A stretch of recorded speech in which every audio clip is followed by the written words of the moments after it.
Hello students, welcome back to our channel. Hoping कि आपको हमारी ये सीरीज़ बहुत अच्छी लग रही हो और आपके लिए बहुत हेल्पफुल भी हो। इस सीरीज़ में हमने कुछ इम्पॉर्टेंट यूनिट्स कर ली थी पेपर 1 की। अभी हम पेपर 1 की एक बहुत इम्पॉर्टेंट टॉपिक गुण की बात करेंगे। गुण बहुत ही इम्पॉर्टेंट टॉपिक है, पर जितना मुझे लगता है कि गुण में याद करने वाली चीज़ें थोड़ी सी ज़्यादा है। ठीक है, बट टेंशन लेने की कोई बात नहीं है। हम आपके साथ हैं, हम आपको इम्पॉर्टेंट चीज़ें बहुत अच्छे से बताएंगे। ठीक है, बिना किसी देरी नहीं करते हुए हम सबसे पहले गुण की स्टार्टिंग करते हैं। गुण में अपने पास ज़्यादा किसी जगह से क्वेश्चन नहीं आता। गुण का परिचय पूछा जा सकता है। गुण के वर्गीकरण में इतनी कुछ चीज़ें नहीं है। मेन जो क्वेश्चन आते हैं वो गुणवादी या परादी गुण से आते हैं। गुणवादी और परादी गुण चिकित्सीय महत्व सबके इम्पोर्टेंट है, सबके याद करने हैं। बिना किसी देरी ना करते हुए करते हैं हम गुण का परिचय। गुण को वैशेषिक दर्शन ने दूसरा स्थान माना है, वही चारक संहिता ने इसको तीसरा स्थान माना है। गुण जो है, गुण और कर्म है ना, वो द्रव्य में आश्रित रहते हैं। गुण जो है वो आधार, द्रव्य जो है वो आधार है और गुण जो है वो आधेय है। द्रव्य में गुण और कर्म क्या रहते हैं? समवाय संबंध से रहते हैं। गुण शब्द की व्युत्पत्ति क्या है? गुण आमंत्रण। गुण आमंत्रण धातु से जो है ना गुण शब्द की उत्पत्ति हुई। गुण शब्द की निरुक्ति गुण्यते आमंत्र्यते लोके अनेन इति गुणः। ये और आता है गुण्यते मंत्र्यते इति गुणः। गुण्यते आमंत्र्यते लोके अनेन इति गुणः, यहाँ पे गुण्यते मंत्र्यते इति गुणः मतलब जिसके द्वारा द्रव्य को आकर्षित किया जाता है वह क्या है? वह गुण है। ये क्या है? द्रव्य के निरुक्ति पर द्रव्य के लक्षण। द्वे आशियाना अगुणवान संयोग विभाग अकारणम मनपेक्ष इति गुण लक्षण। ये क्या है? गुण के लक्षण। ये इम्पोर्टेंट श्लोक है, याद रखना। मतलब गुण के लक्षण क्या है? जो द्रव्य में आश्रित रहता है। गुण तो द्रव्य में आश्रित रहकर द्रव्य को तो गुणवान कर देता है, परंतु खुद क्या होता है? खुद अगुणवान होता है। संयोग विभाग अकारणम, संयोग विभाग में अनपेक्ष कारण नहीं होता, परंतु जो कर्म है ना, कर्म क्या होता है? कर्म संयोग विभाग में कारण होता है। ठीक है, देन हम आगे बढ़ते हैं। चरक संहिता के अनुसार इसको क्या बोला? चरक संहिता के अनुसार होता है संवाहितो श्रेष्ठ कारणम गुणः। चरक सूत्र 1 का 51। ये भी याद रखना कि कहाँ, मतलब इसका सूत्र भी याद रखना कि कहाँ से लिया गया है। और ये श्लोक भी संवाहितो निश्चेष्ट कारणम गुणः, जो समवायी है, निश्चेष्ट है और जो कारण है। ठीक है, फिर आता है प्रश्पद, जिसकी गुणत्व जाति होती है वो का करीबल, जो द्रव्य में आश्रित होता है, गुण रहित होता है, क्रियाहीन होता है। रस विशेष विश्व लक्षण गुण है, जिसका जो लक्ष्य है वो विश्व की तरह है। जो ये मतलब टेबल सा बना हुआ है, थोड़ा फ्लो चार्ट करने में ये ध्यान में रखना कि 6 गुण होते हैं टोटल। पहला द्रव्य में आश्रित रहता है, दूसरा संयोग विभाग में अकारण रहता है, तीसरा स्वयं अगुणवान होता है, चौथा निष्क्रिय होता है, फिर लास्ट क्या आता है? विश्व लक्षण होता है इसका। ठीक है, द्रव्य गुण का वर्गीकरण। वैशेषिक दर्शन ने कुल 17 गुणों को माना है और जो न्याय दर्शन है उन्होंने 24 गुणों को माना है। ये चीज़ याद रखना कि किसने कितने गुण माने हैं। जो तो वैशेषिक दर्शन है, वैशेषिक दर्शन ने 17 गुणों को माना है। वैशेषिक दर्शन ने 17 गुणों को माना है और जो तो इधर न्याय दर्शन है, न्याय दर्शन ने टोटल 24 गुणों को माना है। ये चीज़ याद रखो। मुझसे मेरे वाइवा में ये क्वेश्चन पूछी गई थी कि गुणों की संख्या कितनी है, मतलब वैशेषिक दर्शन ने कितने गुण माने हैं और इन सब ने कितने माने हैं, ये वाइवा में पूछा जाता है, तो ये चीज़ ध्यान रखना। ठीक है, फिर गुणों की संख्या देखते हैं। टोटल जो गुण है 41 होते हैं। सार्था, गुणवादी, परादी, बुद्धि मतलब कि अध्यात्म। सार्था 5 होते हैं, शब्द रस रूप रसगुण। गुणवादी 20 होते हैं, आध्यात्मिक 6 होते हैं और परादी गुण 10 होते हैं। जो हमें मेन फोकस करना है वो हमें गुणादि और परादी गुणों पर ही करना है। मेन क्वेश्चन इन्हीं से ही पूछे जाते हैं। बेसिकली इन दोनों से क्वेश्चन कैसे पूछा जाता है? मान लो कि जैसे एग्ज़ाम में तो कम्प्लीटली ये दे दिया कि गुणवादी और परादी गुण, या तो ये दे दिया एक्सप्लेन करो, या तो फिर मान लो कि ऐसे दे दिया कि मूंग की दाल और चने की दाल, इन दोनों में डिफरेंशिएट करके गुणवादी और परादी गुण बताओ कि गुणवादी गुण इसमें कौन सा है, क्या क्या है। इनके बारे में लिखो। जैसे कि हमारे ऐसा आया था कुछ कि मूंग की दाल का आया था। मूंग की दाल के तो हमें परादी गुण बताना था, तो हमने बोला इसके संस्कार करके हम इसका पापड़ दे सकते हैं। मूंग की दाल लघु गुण की होती है। ऐसे ऐसे करके हमने ये चीज़ें लिखी थी। तो यही चीज़ें हमें लिखनी होती हैं उस टाइम पे। ठीक है। फिर गुण का एक वर्गीकरण है छोटा सा, आदि भौतिक और आध्यात्मिक गुण होते हैं। आध्यात्मिक गुण तो वही 6 जो हमने पढ़े, बुद्धि, सुख, दुख, इच्छा, द्वेष और प्रयत्न। फिर जो आदि भौतिक गुण है, सामान्य गुण, विशेष गुण। विशेष गुण में सार्थक गुण होते हैं जो कि 5 होता है। सामान्य गुण में सामान्य गुण के अंदर आता है गुरुवादी गुण और परादि गुण। गुरुवादी गुण 20 और परादि गुण 10 है। सार्थक गुण की बात करें तो सार्थक गुण को हम बोलते हैं विशेष गुण, विशेष गुण या इंद्रिय गुण। इनके जो पर्याय हैं सभी के याद रखना, पर्याय इंपॉर्टेंट है। ठीक है। सबसे पहले अपने पास आता है शब्द। शब्द जो श्रोतेंद्रियों के द्वारा ग्रहण किया जाता है। आकाश महाभूत इसमें होता है।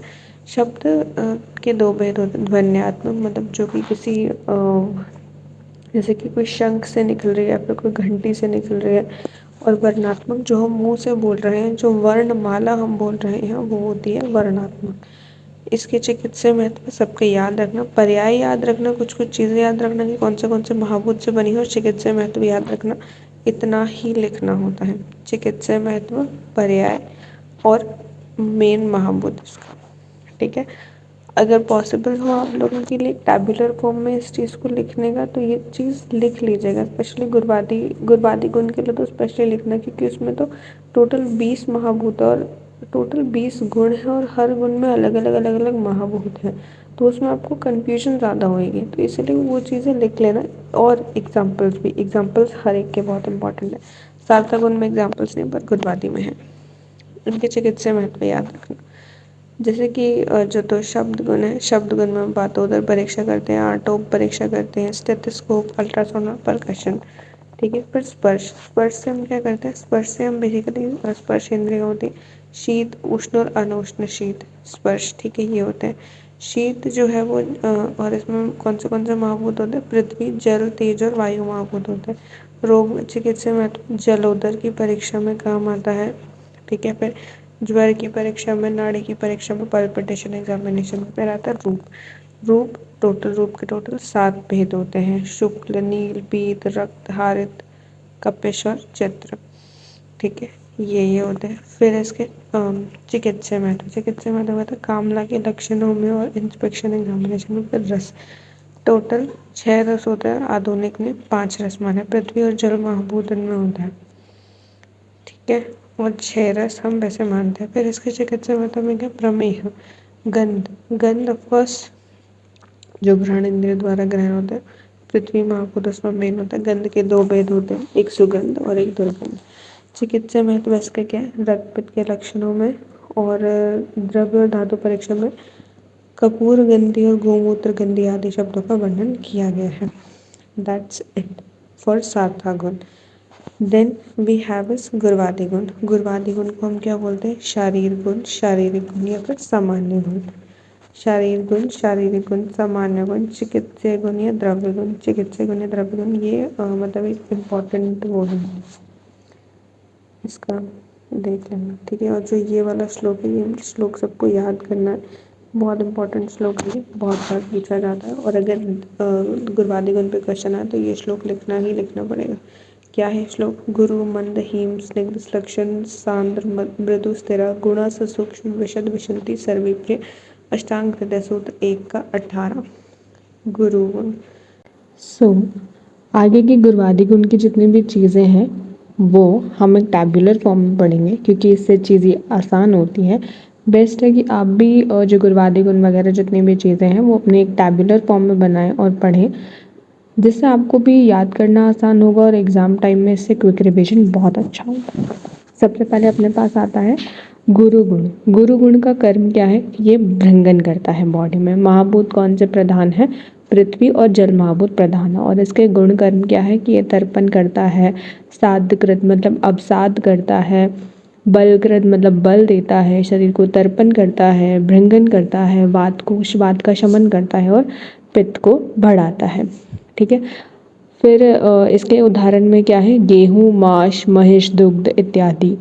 चिकित्सा में उपयोग है अपतर्पणजन्य व्याधियों में और अत्य अग्नि व्याधियों में शरीर का बल बढ़ाने हेतु भी जो है ना ये कार्य करता है। फिर आता है लघु गुण। लघु गुण जो है वो लंघन का कार्य करता है, शरीर में लघुता लाता है, वायु और अग्नि महाभूत प्रधान होते हैं, लेखन रोपण करता है, कफ का शमन करता है और शीघ्रता से पच जाता है। संतर्पणजन्य व्याधियों में और बढ़े हुए धातुओं को कम करने के लिए भी जो है ना ये कार्य करता है। मंद अग्नि की अवस्थाओं में भी जो है हम लघु गुण वाले द्रव्यों का यूज करते हैं। इसके उदाहरण में क्या आता है, शाली चावल, मुदक, तक्र, कपिंजल पक्षी का मांस, ये सब कुछ आते हैं। ठीक है, देन आता है शीत। शीत गुण स्तंभन करता है। ठीक है, स्तंभन करता है। इसमें जो प्रधान महाभूत है वो जल महाभूत होता है। हृदय में प्रसन्नता लाता है, शरीर को स्तंभित करता है, शीतलता लाता है, मूर्छा को दूर करता है, तृष्णा को दूर करता है। और इसके उदाहरण क्या है, चंदन, कमल, दूध, घी, द्राक्षा, मुनक्का, आंवला, नारिकेल, उशिर, ये सभी के सभी। उष्णताजन्य व्याधियों में मूर्छा, दाह, पैतिक व्याधियों में ये कार्य करता है। फिर उष्ण उष्ण क्या करता है, स्वेदन कर्म करता है, अग्नि महाभूत प्रधान होता है। पाचन इसका गुण कर्म है, शीत और शूल नाशक होता है, स्तंभता लाता है बॉडी में, गौरवता को कम करता है, स्तंभता को भी दूर करता है ये। ठीक है, फिर इसके उदाहरण में क्या आता है, मरीच, भल्लातक, चित्रक, शुंठी। दीपन पाचन कार्यों में ये काम करता है। दीपन पाचन में मेन त्रिकटु का प्रयोग किया जाता है। त्रिकटु मतलब कि सौंठ, पिपली, मरीच। शीतजन्य व्याधियों में, ज्वर में जब स्वेद उत्पत्ति करना होता है उसमें, वातिक और पेतिक व्याधियों में भी ये कार्य करता है। फिर आता है क्या, स्निग्ध। स्निग्ध में क्लेदन कार्य करता है। क्लेदन जो है इसका कार्य होता है, पृथ्वी और जल महाभूत प्रधान होता है, बलकर होता है, वर्णकर होता है, मृदुता लाता है बॉडी में। ठीक है, वात को कम करता है, पित्त को, कफ को बढ़ाता है, घृत, तेल, वसा, मज्जा इसके उदाहरण है। रुक्षताजन्य व्याधियों में, वातिक व्याधियों में ये कार्य करता है। फिर आता है कि रुक्ष। रुक्ष गुण जो है वो शोषण करता है, अग्नि और वायु महाभूत जो है उसमें प्रधान होते हैं। खर जो है बॉडी में खड़ता लेके आता है, स्तंभता लेकर आता है, वात को बढ़ाने वाला है, कफ को घटाने वाला है। उदाहरण क्या है, बाजरा, गोमूत्र, मधु, आसव, अरिष्ट। स्निग्धता जन्य व्याधियों में व श्लेष्मिक व्याधियों में जो है हम रुक्ष गुण वाले द्रव्यों का प्रयोग करते हैं। फिर आता है मंद। मंद में जो है शमन कर्म होता है, पृथ्वी और जल महाभूत से बना होता है, यात्राकार इसका गुण है। यात्राकार मतलब कि गति को कम करता है। ठीक है, कफ दोष की तो वृद्धि करता है मंद गुण, पित्त दोष का शमन करता है। ठीक है, अग्निमंद जो है वो भी करता है। फिर वत्सनाभ, अहि, पेन, गुड़ूची इसके उदाहरण है। चिकित्सा में क्या करता है, चिकित्सा की उपयोगिता में अतिसार की अवस्थाओं में इसको दिया जाता है। ठीक है, मंद गुण में पाक एवं स्त्रावहर में भी दिया जाता है। फिर आता है तीक्ष्ण गुण। तीक्ष्ण गुण शोधन करता है, अग्नि महाभूत प्रधान होता है, दाह कर, पाक कर, लेखन, पित्त को बढ़ाता है, कफ और वात का शमन करता है। ठीक है, फिर इसके उदाहरण में क्या आता है, लहसुन, मरीच, जयपाल। जयपाल आप आगे पढ़ोगे, याद रखना कि इसका मेन गुण क्या है, तीक्ष्ण गुण है। ठीक है, पिपली। फिर पिपली भी आप अगले साल पढ़ोगे बहुत अच्छे से। इसके चिकित्सा उपयोगिता क्या है, पांडु रोग, लेखन व्याधियों में, अग्निवर्धक व्याधियों में ये दिया जाता है। ठीक है, फिर आता है स्थिर गुण। स्थिर गुण जो है, स्थिर क्या करता है, स्थिर धारण करता है, पृथ्वी महाभूत इसमें प्रधान होता है। चल प्रतिबंध इसका गुणकर्म मतलब कि जो मूवमेंट्स है बॉडी की उनको घटाता है। इसके एग्जांपल्स में क्या आता है, केला, प्रवाल, जातिपल। जातिपल भी आप नेक्स्ट ईयर पढ़ोगे। और खदिर। हमारे लायक ऐसा हुआ था कि जातिपल जो है वो वाइवा में रख दिया गया था और बताया था कि बताओ भाई इसका गुण क्या है, क्योंकि लिए जातिपल लाइक ऐसे किसी की भी पहचान में नहीं आता। तो जातिपल जो है ना वो एक इम्पॉर्टेंट चीज़ है। जातिपल आप अच्छे से याद रखिएगा। जातिपल एक अच्छा एग्जाम्पल है। ठीक है, इसको याद रखना, जयपाल को भी याद रखना, इवन वत्सनाभ को भी याद रखना। और एक उशिर है, ये उशिर है, उशिर को भी याद रखना। ये ऐसे कॉमन से वर्ड्स हैं, मतलब ऐसे अनकॉमन वर्ड्स जो आप इतने पढ़ते नहीं हो, पर स्टिल इन एग्जाम्पल्स को याद रखना, बुक में ये एग्जाम्पल्स मेंशन है। ठीक है, फिर जो तो स्थिर गुण है, स्थिर गुण की चिकित्सा में उपयोगिता क्या है, वात, मल और शुक्र का स्तंभन करता है, और जो धातु है धातु का ये वर्धन करता है। सरगुण जो है वो क्या करता है, प्रेरण कर्म करता है, जल महाभूत प्रधान होता है। और नॉर्मली क्या आता है, अनुलोमन जो है ना, मेनली क्या करता है, मेनली जो ना ये अनुलोमन कार्य करता है। ठीक है, और क्या होता है, जो सरगुण है वो क्या करता है, बात का अनुलोमन करता है। जो तो मल व स्तंभ मतलब कि जो रुका हुआ मल और जो उदावृत है उनमें ये उपयोग करता है। ठीक है, उपयोग में आता है। हरितकी, तीव्रत, हींग, ये इन सब का सरगुण है, मतलब कि जो रुका हुआ मल है उनको निकालने में काम करता है। हींग इसका बहुत अच्छा एग्जाम्पल है। ठीक है, फिर अगर हींग का ऐसे नॉर्मली पूछ ले, हींग में कौन सा गुण है? हींग में सरगुण होता है, क्योंकि क्या करता है? मल वष्टम करता है, हींग डाइजेशन को अच्छा करता है। फिर आता है मृदुगुण। मृदुगुण में क्या आता है? शल्थने, आकाश और जल महाभूत से बना होता है। अदाहकार, अपाककार, अस्त्रावण, स्त्राव को नष्ट करता है, पाक को नष्ट करता है, दाह को नष्ट करता है, मृदुता लाता है बॉडी में। घृत, तेल, वसा, मज्जा, गोधूम इसके एग्जाम्पल्स हैं। मांस धातु की कठिनता को नष्ट करता है और क्या आता है? व्रण का रोपण करता है। फिर आता है कठिन। कठिन जो है ना, कठिन जो है वो क्या करता है? दृढ़ता लाता है। पृथ्वी महाभूत प्रधान होता है, बल बढ़ाता है, शुष्कता उत्पन्न करता है बॉडी में, दृढ़ता लाता है, वात की वृद्धि करता है और कफ का क्षय करता है। इसके उदाहरण क्या है? प्रवाल, शंख, शुक्ति। हमारे एक जाति फल रखा हुआ था और एक मतलब हमारे वाइवा में जाति फल भी रखा हुआ था और मुक्ता भी रखा हुआ था। जो ये अपने होते हैं ना पर्ल जो होता है ना, पर्ल रखा हुआ था और पूछा था कि पर्ल में कौन सा मतलब अगर पर्ल अगर शाइन कर रहा है तो बताओ इसमें कौन सा गुण है। तो हालांकि वो इससे रिलेटेड नहीं था, पर्ल तो अलग ही चीज़ है। इवनली जब मिरर शाइन करता है ना, तो मिरर या फिर कोई ग्लास जैसे कि मान लो वहाँ पे पड़ा हुआ है, तो कह रहे हैं अगर वो शाइन कर रहा है तो उसमें कौन सा गुण है? तो चमक का जो गुण है, आई डोंट नो वो कौन सा होता है, आगे पढ़ेंगे तब देखते हैं। तो वो होता है। ठीक है, फिर क्या आता है? पृथ्वी महाभूत प्रधान होता है, बल बढ़ाता है, मल को करता है, मल को और ज़्यादा शुष्कता लाता है। प्रवाल, शंख, मुक्ता, शुक्ति। ठीक है, शिथिलता को कम करता है, मांस वृद्धि की अवस्थाओं में ये कार्य करता है। ठीक है, फिर आता है विशद गुण। विशद गुण क्या करता है? शालन करता है। शालन मतलब कि बॉडी में निर्मलता लाता है। पृथ्वी, वायु व अग्निगुण प्रधान होता है। क्लेद चूषण मतलब कि क्लेद का आचूषण करता है, क्लेद को एब्जॉर्प्शन करता है और व्रण का रोपण करता है। चिकित्सीय महत्व इसके क्या है? कि क्लेद को नष्ट करता है। ठीक है, फिर इसके उदाहरण में क्या आता है? इसके उदाहरण में आता है मुग्ध, मध्य, निम्ब और तक्रपिंड। ठीक है, फिर पिच्छल। पिच्छल गुण क्या करता है? पिच्छल गुण लेपन का क्रम करता है। अच्छा, इसके हाँ, पिच्छल गुण लेपन का कर्म करता है, जल महाभूत से बना होता है। इसके कर्म क्या है? जीवन होता है, बल्य होता है, संधान होता है, कफ को बढ़ाता है और गौरवता भी उत्पन्न करता है। ठीक है, और इसके चिकित्सीय महत्व क्या है? संधान मतलब कि बोन्स को जोड़ने में पिच्छल गुण का यूज़ किया जाता है। और जो कार्श्य जो लोग होते हैं ना, एकदम जो बहुत दुबले पतले लोग हैं, उनमें धातु वर्धन की प्रक्रिया के लिए भी जो है ना पिच्छल गुण का यूज़ किया जाता है। ठीक है, इसके उदाहरण क्या क्या है? ईसबगोल, गुगलू, मूसली। म्यूसली आजकल ऑफ कोर्स बहुत ट्रेंड चल रहा है, म्यूसली सभी के सभी हेल्दी डाइट फॉलो करते हैं, तो उसमें हम इसको यूज़ करते हैं। फिर आता है स्लक्षण। स्लक्षण क्या करता है? बेसिकली रोपण करता है। रोपण का क्या मतलब होता है? कि घावों को भरता है। ठीक है, बेसिकली इसमें क्या होता है? आकाश महाभूत की प्रधानता होती है। ये भी क्या होता है? जीवन होता है, बल्य होता है, संधान होता है, सेम टू सेम एज पिच्छल गुण।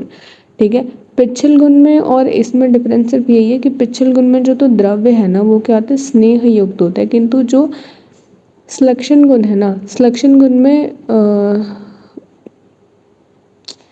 स्लक्षण गुण कठिन होते हैं, पर जो पिच्छल गुण है ना वो स्नेह युक्त होते हैं। जबकि जो स्लक्षण गुण है वो कठिन होते हैं और उनमें चिकनापन होता है, एक शाइनीनेस होती है, स्मूथनेस होती है। ठीक है, हमने बोला था, हमने यही बात पढ़ी थी आगे भी कि उसमें स्लक्षण गुण कैसा? स्लाइमीलेस, जो थोड़े से स्मूथ होते हैं जिसकी वजह से थोड़ी सी चमक आती है उन पर, वो स्लक्षण गुण की वजह से ही आती है। और संतान। फिर इसके एग्जाम्पल्स की बात करें तो एग्जाम्पल प्रवाल, पिष्टि, मुक्ता। मुक्ता ही उसमें था और मुक्ता यहाँ पे भी आ गया कि उसमें थोड़ी सी शाइन, थोड़ा सा लस्टर होता है। अभ्रक एक अच्छा पॉइंट है कि अभ्रक में स्लक्षण गुण है। ये आ सकता है, अभी नहीं पर इसको याद रखिएगा, क्योंकि अभ्रक आप नेक्स्ट ईयर पढ़ोगे। अभ्रक में महारस होता है, रस शास्त्र में पढ़ोगे आप। व्रण रोपण करता है और अस्थि का संधान करता है। ठीक है, फिर आता है खरगुण। खरगुण क्या करता है? लेखन कर्म करता है। शरीर में जो लेखन कार्य होते हैं, किसी को हटाने का, स्क्रैपिंग के जो कार्य होते हैं, वो खरगुण से होते हैं। लेखन करता है, धातुओं का क्षय करता है, मल मूत्र का शोषण करता है, शरीर में कर्कशता मतलब कि बॉडी में ड्राइनेस लेकर आता है। ठीक है, उदाहरण क्या है, कमल, दंड, यव, करंज। और क्या आ सकता है, पारद, लवण, गुग्गलू, ये सारे के सारे हैं कौन से, खर गुण वाले। फिर इसके चिकित्सीय महत्व क्या है, जो तो विकृत धातु वृद्धि होती है, जहाँ लेखन कार्य नहीं यूज होता वहाँ पे ये यूज होता है। ठीक है, विकृत धातु वृद्धि में। फिर सूक्ष्म गुण, सूक्ष्म गुण में क्या आता है, विवरण, मतलब कि जो तो स्त्रोतस है ना, स्त्रोतस को क्या करता है, स्त्रोतस को बेसिकली खोलता है उनमें और उनके कार्य करवाता है। अग्नि, वायु और आकाश महाभूत प्रधान होता है। लघु पाकी होता है, आशु कार्य करने वाला होता है, जो तो बहुत ही बॉडी के जो बहुत ज़्यादा छोटे छोटे छोटे छोटे जो स्त्रोतस होते हैं ना, उनमें क्या करता है, उनमें आशु गति का कार्य करता है। एग्जाम्पल्स, मध्य, पारद, लवण, गुगलू, ये सारे इसके एग्जाम्पल्स है। फिर स्थूल, स्थूल क्या करता है, सवर्ण, सवर्ण मतलब कि स्त्रोतों का आकुंचन करता है। पृथ्वी महाभूत इसमें प्रधान होता है, स्त्रोतो अवरोधो स्त्रोतो आकुंचन करता है। इसके एग्जाम्पल्स की बात करें, इसके एग्जाम्पल्स के अंदर आता है श्रीखंड, उड़द, महेश, दुग्ध जो है इसके एग्जाम्पल्स हैं। ठीक है, फिर ये क्या करते हैं, कृष व्यक्तियों को स्थूल बनाने वाले द्रव्यों में। और अत्य अग्नि, अत्य अग्नि हमने गुरु में भी पढ़ी थी, गुरु गुण में भी अत्य अग्नि की अवस्थाओं में भी जो है ना स्थूल गुण यूज होता है, स्थूल गुण वाले द्रव्य यूज होते हैं। फिर आता है सांद्र, सांद्र क्या करता है, प्रसादन करता है, क्या करता है, प्रसादन कर्म करता है। पृथ्वी महाभूत प्रधान होता है। बंद कर, शरीर को स्थूल बनाता है, शरीर के जितने भी जो अवयव है उनका बंधन करता है। कृष व्यक्तियों का अपचय करता है, अपतर्पणजन्य विकारों में कार्य करता है। फिर आता है द्रव्य, द्रव्य मतलब कि थोड़ा सा फ्लूइडिटी, विलोडन मतलब फैलने का ये कार्य करता है। जल महाभूत इसमें प्रधान होते हैं। कुछ आचार्य बोलते हैं कि इसमें पृथ्वी, जल और अग्नि ये तीनों महाभूत प्रधान होते हैं, पर और कुछ ऐसे बोलते हैं जिसमें सिर्फ जल महाभूत प्रधान होता है। क्लेदन जो है इसका कर्म होता है। दूध, जल, दही, इक्षुरस आदि ये सारे के सारे क्या हैं, इसके उदाहरण हैं। दैट्स इट फॉर गुरवादी गुण 2। ये मतलब बहुत इंपॉर्टेंट है गुरवादी गुण।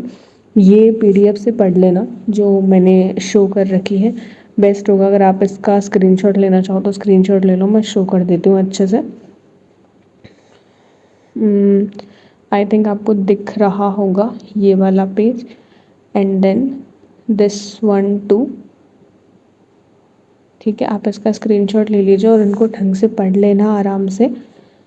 Next will be moving to आध्यात्मिक गुण।